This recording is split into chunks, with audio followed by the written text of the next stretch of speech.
what we're presenting tonight, we have myself, Mike Novak from Nor Associates Architects here in Sacramento, Keith Wilson from Wilson Design Studio. We also have Nancy O'Ray from Cache Creek Conservancy, and we will be going through a presentation about the schematic design for the Cache Creek Nature Preserve project. The intent of this is to submit for grant funding, and what we're going to be focusing on is really the design and the program. This is not a project that's going out to bid this year or being constructed this year. The next step is Board of Supervisors approval and submitting for a grant application for state bond funds. So that's where the project is at. And without further ado, I will just get into the presentation. So this is for the Cache Creek Nature Preserve. We went through about 7 options to get to where we're at today, what we're presenting. And these options were based on public input, the Conservancy Board input, as well as the Yocha Dihi Winton Nation input along the way over the past several months as we developed these.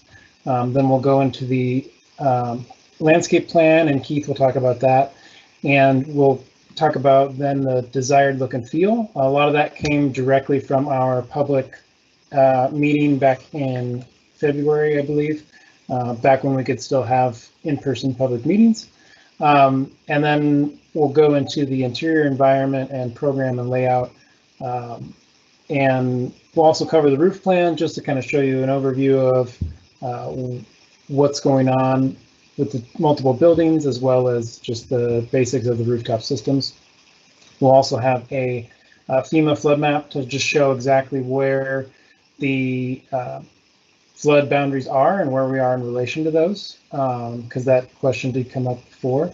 And we also have a detailed program and rough order of magnitude cost estimate. So we won't go deep into the detailed program. That's for the core team, but the ROM cost is really just a soft estimate of what we think this might come in at for hard costs. And of course, that's variable depending on the market and the timing of when this actually gets built.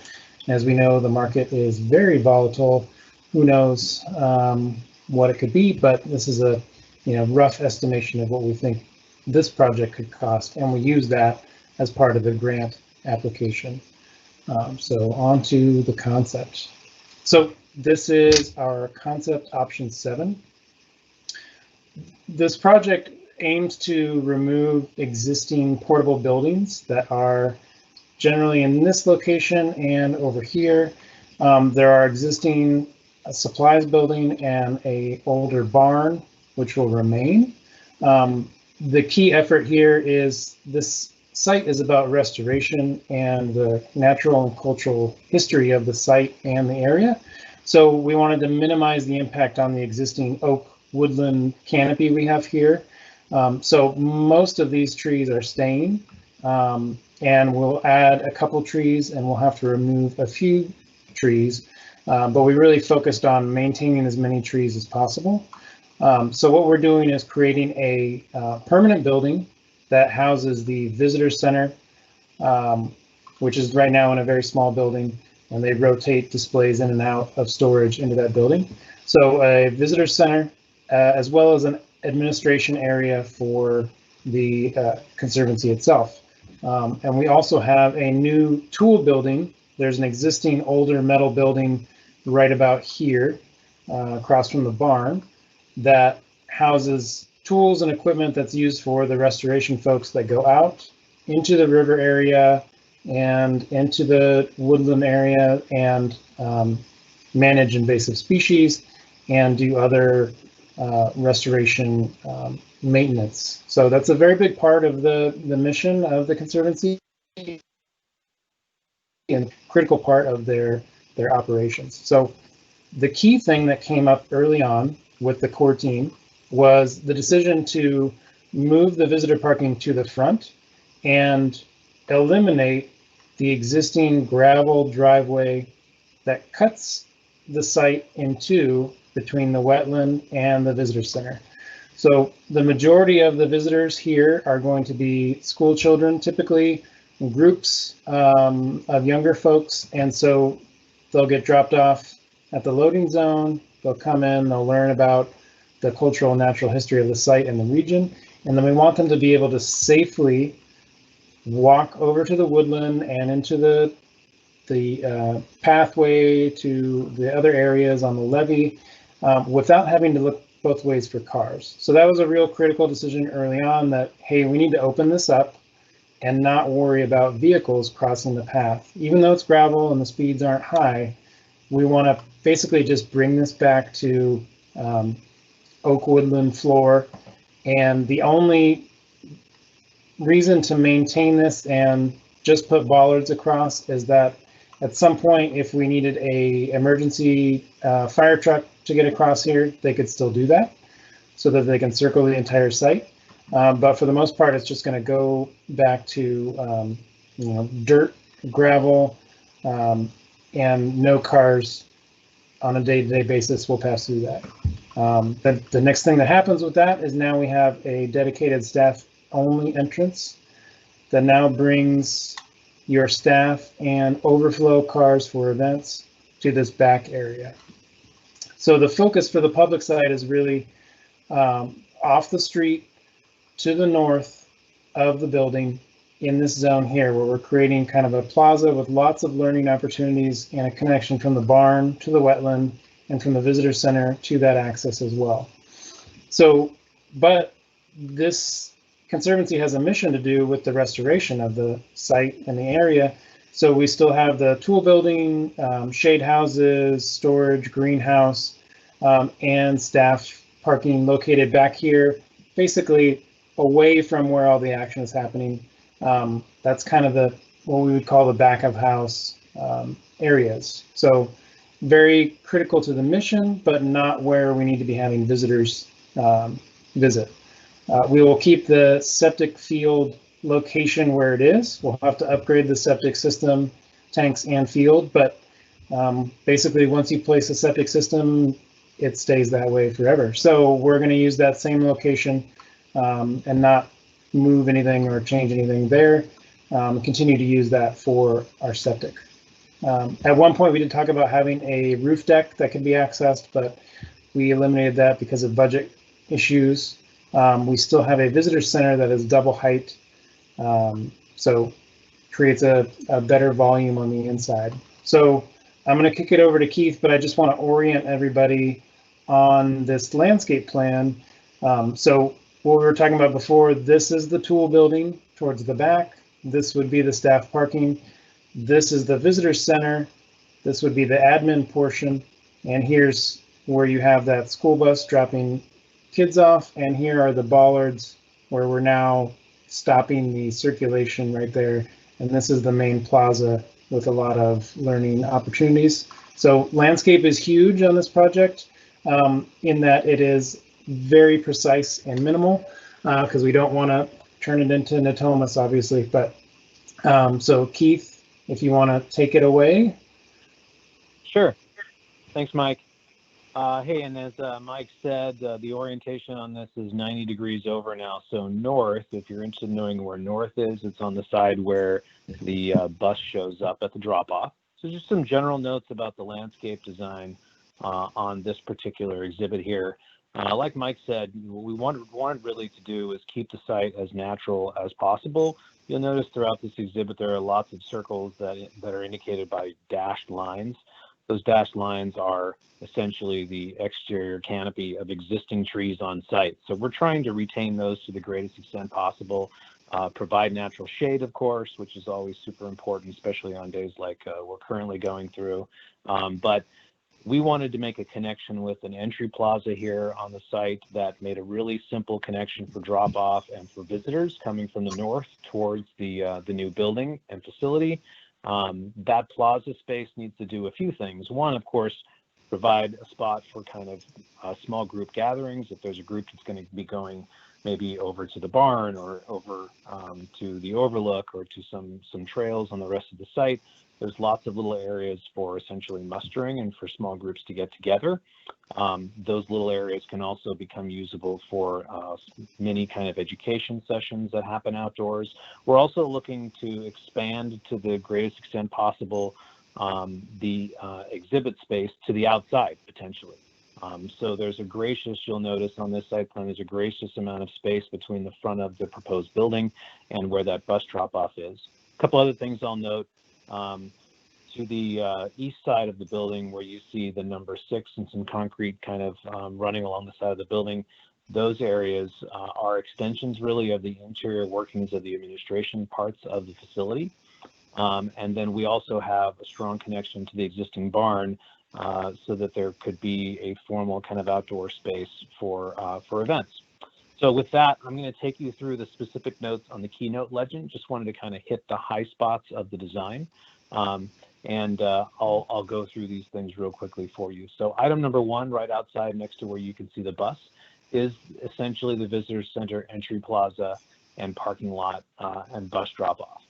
Number 2 is that circular planter in the middle of the plaza that I was just speaking about. There's an existing tree there that we've colored green. We're hoping that that tree can be retained because it's right on a perfect access, which with the drop-off, with the new facility, and also with the barn. As you'll notice in this note, if for some reason once construction happens that tree doesn't make it or isn't healthy enough to be really the specimen and that kind of iconic element we want to draw to that space, we'll replace that with a specimen tree if necessary, but we're hoping not to.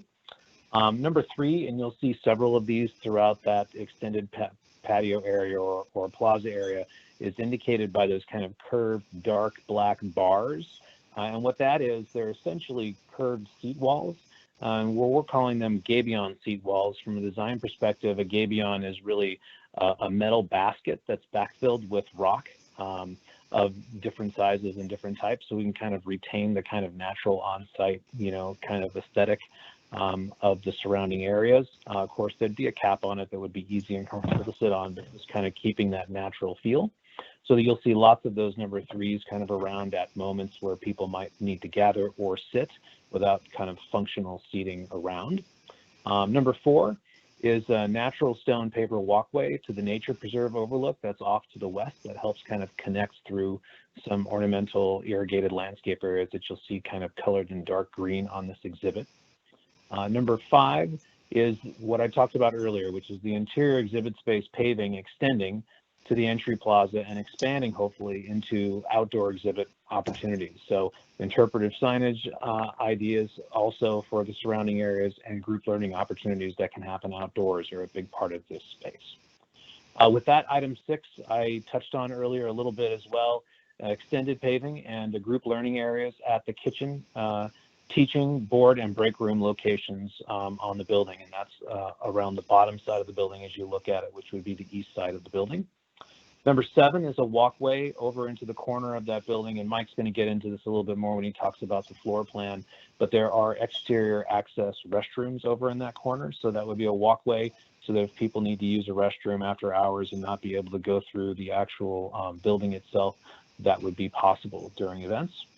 Number 8 is another muster area with bench seating and interpretive signage between the visitor center and the tool barn building that I know Mike has already kind of gone over on the previous slide. Number 9 is the extended septic system area. We've just kept that kind of screened and stayed away from it just to make sure. At this point, we don't know exactly how big it needs to be, but it does need to be expanded. So we're just going to stay away from it and take a light approach to it at this point. Number 10 is new irrigated landscape at key areas only. So these are the areas that are shown in that darker green, really immediately surrounding the entry plaza and some of the transitional areas from front of house kind of to side or back of house, so to speak. These areas are going to be planted with materials that are appropriate to native microenvironmental, cultural, and traditions. So That's something that needs to happen at a farther down the road point. But when we get into selecting plant materials, we'll be very, very careful to select them so that they're actually culturally, they represent what they need to represent, and they add to the site as opposed to take away and not pay attention to what really is a deep heritage for this site, for this area. Number 11 is the rest of the areas kind of surrounding that I talked about a little bit. The rest of the site is really to be native landscaping to remain natural as much as possible, with opportunities for additional interpretive signage at key locations. Number 12, existing trees to remain, shown as dashed, like I mentioned before. Number 13 is that promenade. There's a 20-foot wide promenade that has an exposed aggregate, kind of a detail in the middle of it that looks, that's that gray color that you see that kind of mimics kind of water, a waterway taking you to the location, which is the existing barn. This is wide enough, by the way, to provide really easy access for small vehicles, maintenance, and also for programmed events where you might have tents or vendors up, or maybe exhibits going on that could be at one side or the other side and still allow people to walk through. So you have plenty of space along that promenade. Number 14 are accessible picnic table and seating areas with some new shade trees and irrigated landscape accent planting that's adjacent to really the barn, kind of on the far east portion of this exhibit. And then finally, number 15 is the idea of we're extending the Wood Barn Event Plaza right outside the doors there. If you look at the actual number 15, that's really where the doors for the barn are. So we'd be extending an area of paving out there. The dashed lines there outside that 15 indicate a space where you could put chairs, basically stack chairs up in rows to make it and activate it a group space. Again, the number 3, the gabion seats behind it, and the picnic tables to provide additional seating and accessible kind of seating options. And then there's also the option, which has been talked about as well, of maybe even extending that paving into the barn. I know there's been some input about maybe paving that so that it's a little bit more sustainable going forward, because right now it's relatively unimproved. With that, that's the landscape plan. I'll turn it back over to Mike, and I'll let you take it from there, and I'll jump back in for questions later. All right, thanks, Keith. So one of the big things that came out of our public meeting back in February was the question of how do we want to construct this building? We have a program, we understand the space needs, but what do we want to build it out of, and how long do we want it to last? So your typical building that you're going to see go up with cement plaster is going to be looking at like a 25-year time horizon. That's typically what your commercial buildings are looking at. Obviously, mid-rise, higher-rise buildings a little bit longer, 50, 60 years. And that's just looking at the bulk of what you built, not having to redo it and maintain it. Homes obviously last a bit longer, but you end up having to reskin them and do all sorts of re-roofing and things like that.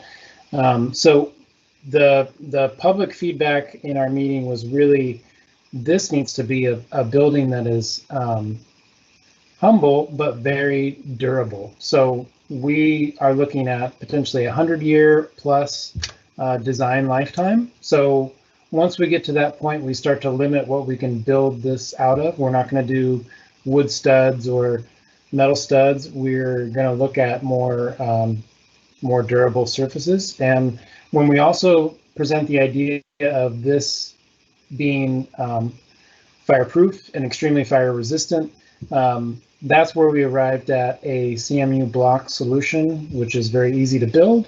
It's both structure and finish, and it is, it maximizes the fire resistance and the durability. You may need to retuck the mortar joints every 30 or 40 years, and that's about it. We would obviously look at graffiti coatings and things like that, although this is quite out there as far as location, we'd still want to protect it. And we still need a pop of interest and some color and some scale to bring it down so it feels more appropriate to the human scale that's going to be out there. So we are proposing some colored cementitious siding. That'll last much longer than wood siding. It would still need some maintenance over time.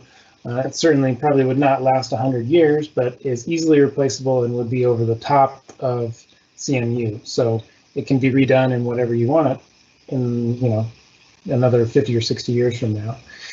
And one of the key things in this building, this is all about restoration and nature, and we want to reduce our footprint, especially in how much energy we're using. So, a large solar array and off the grid is not in the budget, but we're talking about being solar capable, and also doing the passive things that in our cooling dominated climate, which we're all feeling right now, we need to control the sunlight that comes into the building. So we're proposing these just raw aluminum, so there's no finish that's going to chip off, panels that shade the window. They have a laser cut organic design that kind of blends with the leaf canopy, and that protects the windows around the southeast and west sides from the sun that's bearing down, and it controls our cooling costs.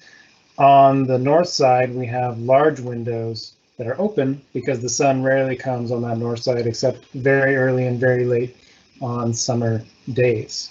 So that's the palette that we're looking at. It's very durable, very fire resistant, and we would obviously use steel for these columns out here and metal panel for the roofing.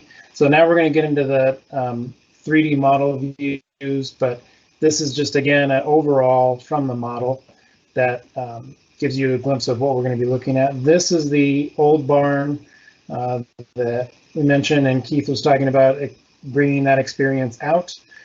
So those doors are right there. This is the tool building. These are the shade houses and greenhouse. This is the main building with the admin on this side and the visitor center and overhang out here. This would be that main plaza and the bus drop off we made painfully obvious with this bright yellow bus.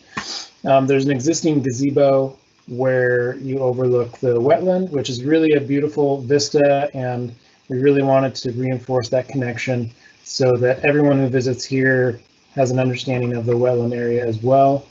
And here are those bollards that are closing off that existing driveway. So let's go, whoops, double clicked. Okay, so here's another sort of bigger view of the front as we were looking at before. We'd really like to see a artificial tree that the kids can go into on the inside. So that's what we're showing there. That's not a mistaken giant tree that we accidentally placed there. But what we have here is a nice north-facing area with lots of shade that everyone can assemble. There would be some outdoor displays in the fair seasons out here. And then this along the side is, here's a side door that goes into the hallway where you can access some restrooms on this side. There's some narrow windows on the side to let in light, but not too much sun. And this is the tree canopy.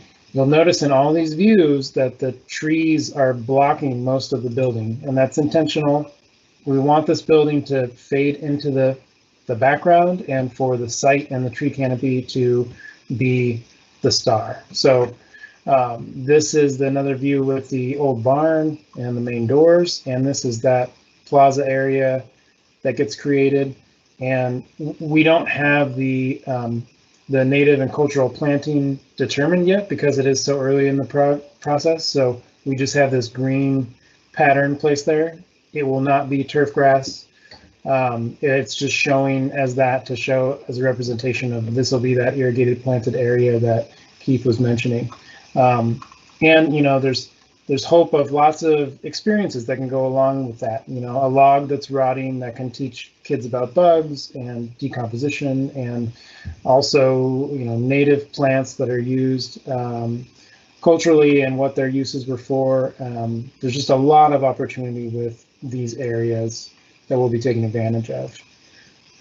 Here's another view more from the barn side, looking back at the canopy here and the sort of woodland floor and back at the building. These are those teaching and training and boardroom areas that open up to the east onto this patio area. Really good for class learning and experiments and things like that. And these are those gabion seat walls that Keith was mentioning out here.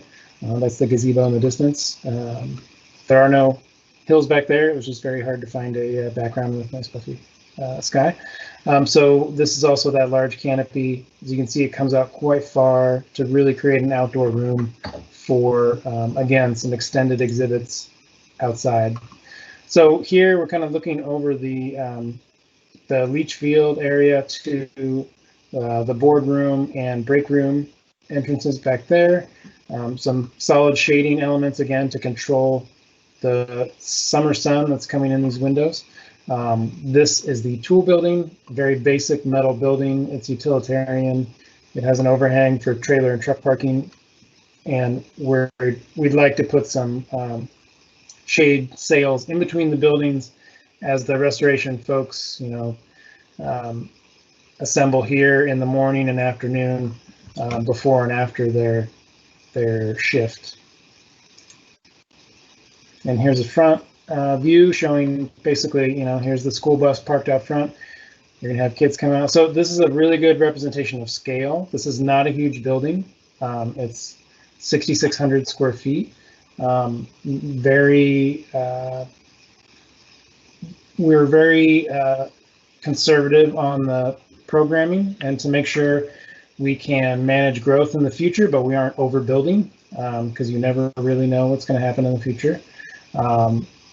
And this would be the main parking area over here. So we're going to also try and minimize asphalt and use just gravel for allowing the rainwater to penetrate into the soil as much as possible. We don't want to create a giant parking lot out of this area, but we do want people to be able to visit. Again, this is a native planting area. It won't actually be turf, but that's just showing the planting area. Here's another view. This is the entrance from the secondary road you come off of to get to the site. And again, this tells a story where we don't want to cut down all the trees to show off the building. We want to just nestle the building back in here, kind of make it go away, but allow it to provide its mission for, a century, hopefully. So we're trying to be very delicate with the site and intentional. So now we go to the interior functional programming. This is where we spend a lot of our time and energy trying to make sure we're getting this thing right. In the big moves and making sure we have enough building but not too much building. So I'll just start with the tool building. Again, it's important. We have storage for the educational group. We have vehicle bay for trailer and vehicle storage, as well as other materials on shelving here. We also have, with the restoration group, PPE that has to be laundered, and we are adding a shower and restroom to allow them to launder their PPE appropriately and to clean up after a long day's work in the restoration field. Also making sure we have separated storage for flammable items and pesticide, so that we're building it up to current code and making it safe. So this administration area is where the Cache Creek Conservancy will be headquartered, as they are right now in their single wide out there by the leach field. So again, we're just keeping it very simple. There's a flexible open office. There's some private offices. There's a boardroom, as there is now in that space, that could also be used by the county for meetings. There's a basic break area and restrooms. And the idea is that this admin area really is separate and operates on a 8 to 5 schedule. And this visitor center is a separate entity that operates when as needed, when the visitors are coming and during the visitor center hours. So these can be completely separated. We have a teaching area for classes. There's also a request for a catering kitchen. So that is to manage more diverse events that can happen at the site. And then we have storage for cultural and natural exhibits. And we have these radiating walls that can hold exhibits, and we have a separate zone for cultural and a separate zone for natural exhibits. And again, we have some walls that can radiate outside and provide that outdoor display area that I talked about. This area here, the exhibit hall, would be a double height space, 20 feet high. So it'd create a really nice tall space for walking around and looking at these exhibits, hopefully walking through that artificial tree in the center there, and really providing the full educational experience inside and out. And then as we looked at with the site, over to the gazebo is out this direction. And we have access to restrooms on both sides, which solves the what was deemed the Jimmy and Sally problem. I think those were the names that we used. But if you have two different groups, or a group that's just on this one side and a few stragglers over here, and somebody needs to go to the bathroom, we need to make sure we had access on both sides so that we don't have any accidents and everybody can get there quickly. So those are the public access restrooms on both sides. So very convenient. So again, this is the Visitor Center admin building. These are the program functions that we're breaking out within that admin area. So this is really for the restoration group, like I was mentioning, those folks that are out in the field. There's a tending and gathering garden. This is that group. There's the basic administration, and well as the education folks that manage the exhibits and supplies and things like that. Here is this boardroom that we talked about, looking at flexible space, 20 chairs seated for a board meeting, training. You could have 40 chairs in there tightly. Utilizing a foldable partition so that you could open up the boardroom and teaching into a larger space.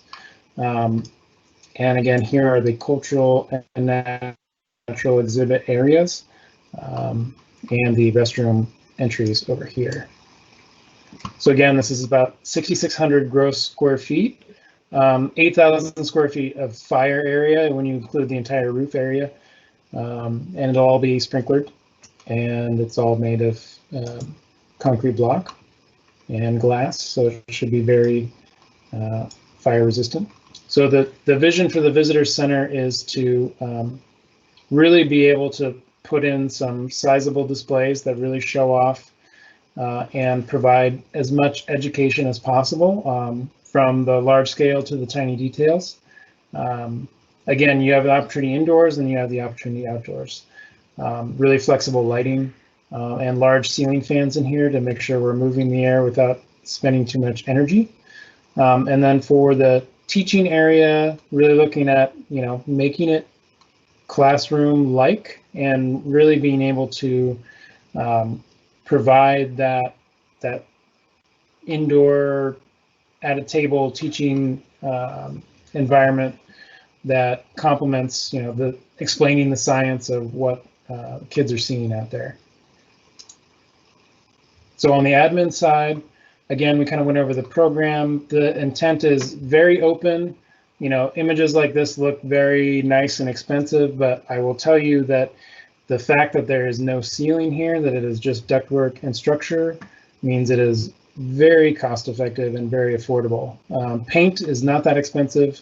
So when we're just splashing white paint with everything and not making sure we put ceiling over everything, we're saving a lot of money. So it'll be basic and clean, not terribly industrial, but still very comfortable and open, with some private offices with large windows so that we get some borrowed light into the open office environment. So it should be a good place to work and a good place to recruit folks from school for intern programs as well. So this is the roof view.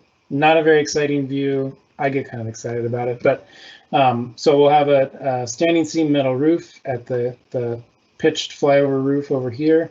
Just a basic, highly reflective white roof down here with your rooftop units, no biggie. Lots of skylights anywhere we can put them, so that again we're reducing our electrical energy use, and then skylights in the tool building as well. And then shade wherever we can create it, you know, using the existing trees and creating new shade sails there between the buildings. So this is the tool building. Again, it's really for restoration for those folks and that equipment that they're using. And it is a pre-engineered metal building. As cheap as we can get it, that is the focus. It is very industrial. It serves a purpose. It is not about comfort or style. So we also have a large education storage for the education group. So they have plenty of space to store all of their displays and things. This is a view, an example of what we're aiming at for the tool building. Again, basically insulated, but nothing of consequence here. It's really for parking things and storing things and making sure all the equipment is operating properly. That is the whole purpose of this, and we're not gonna make it fancy or spend any money there. It's just, but to have this new building with enough space and amenity to keep everything running and store everything is a big important goal for this restoration group. So those are the buildings. That's the interior environment. Here we have the FEMA flood map, which has come up before in questions.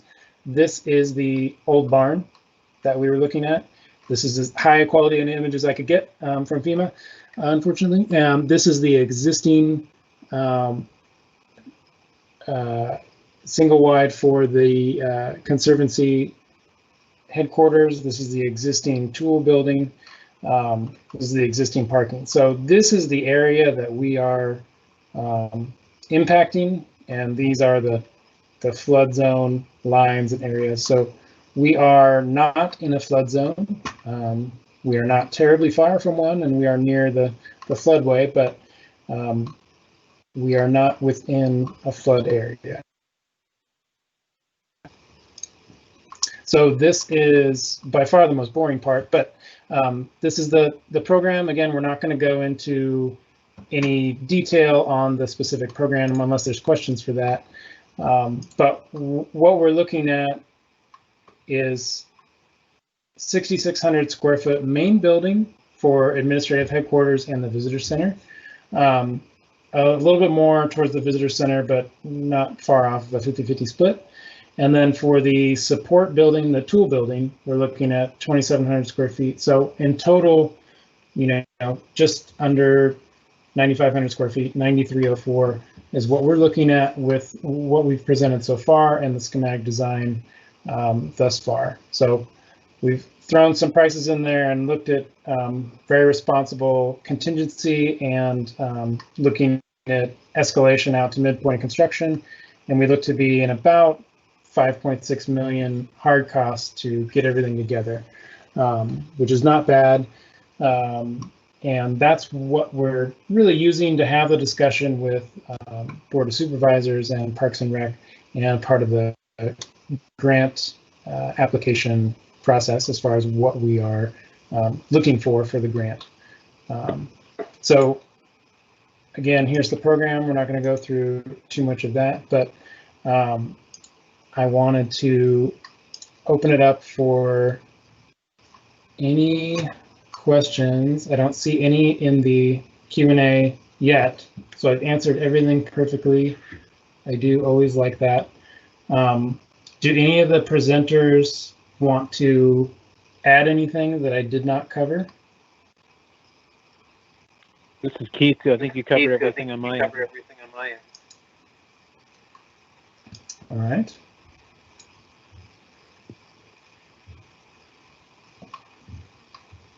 So Nancy, is there anything else that you wanted to tell the group about what the Conservancy is looking for, or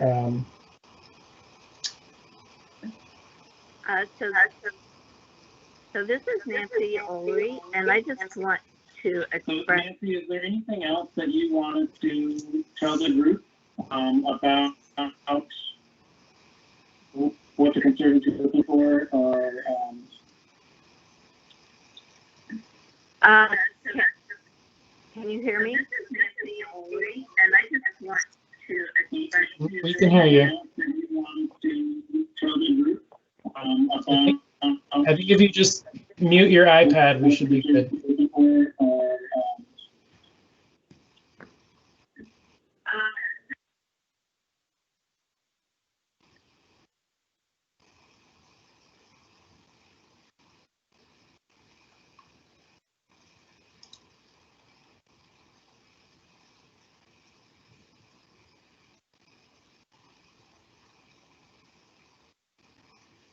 Okay, I apologize.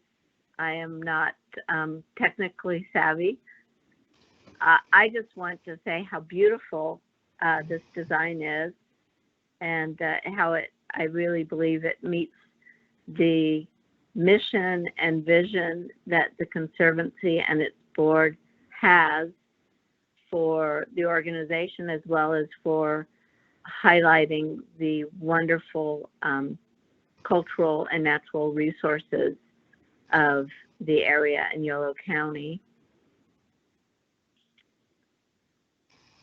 We really appreciate the effort and work of everybody who's participated in this, and we're very excited about the project.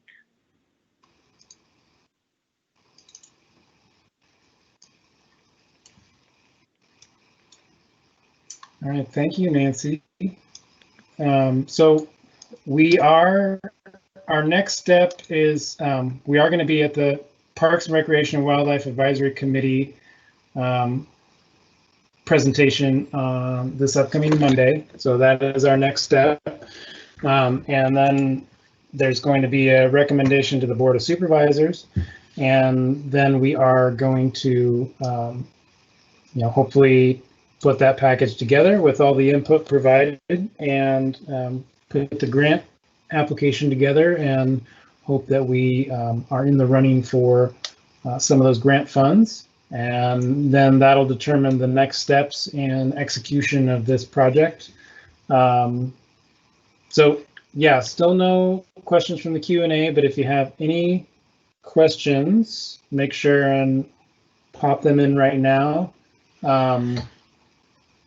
Or you can also email someone at the team. You can email me at mike.novak@norr.com. And we appreciate everybody coming out and spending some time with us. And if there are no questions, then I think, oh, I see one. Okay, so Jim Barrett, will cooling be conventional or you use mini splits? That's a good question. So it'll be a bit of a mix. So what we're looking at is in the admin area, we would have your basic RTU rooftop DX units, nothing crazy. Just a 4-ton package unit, and another package unit to cool the visitor center. In the tool building, metal building, we would not be looking at any cooling or heating. There's the potential that we might use like a propane gas heating in the future, but on day one, it's just going to be a metal building, and it'll be hot when it's hot and cold when it's cold, and insulated to try and manage those swings. But again, it's just a bare bones building, so we're not going to spend a lot of money on cooling it or heating it. There will be a water heater, of course, for the shower, but so yeah, it'll be very conventional.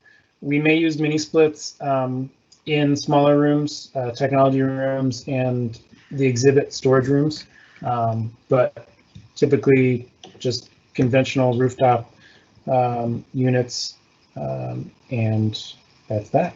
So thank you for that question. Let's see. Okay. Kristen asked for the visitor parking lot and drop-off area. It was mentioned that gravel will be utilized more than concrete. What design features will enable ADA access? Good question. So I didn't cover that, but we did.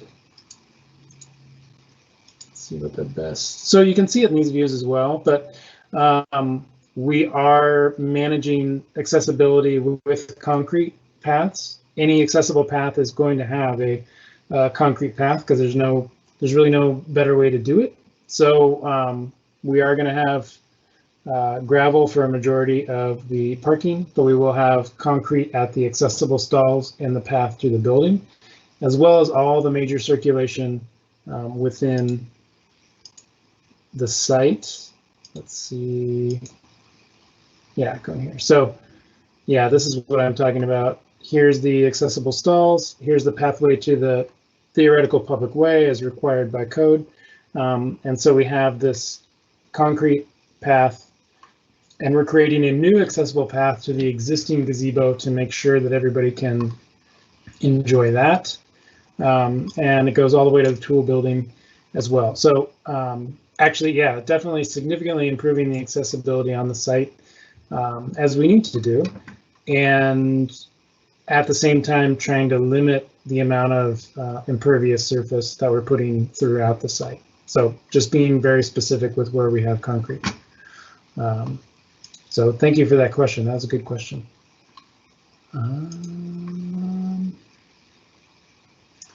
Anyone else have any questions?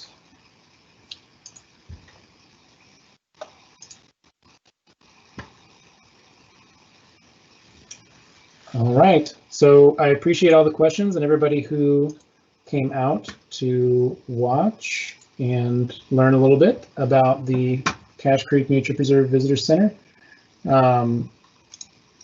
We are proud of this project, and we think it'll be an amazing jewel in that area and along the parkway that is going to be created in the future along Cache Creek.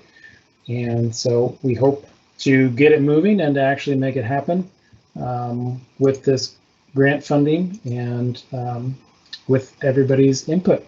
So with that, I thank everybody for attending, and I hope you have a good night and stay cool. Thanks, everybody. Yes, thank you very much. Thank you all.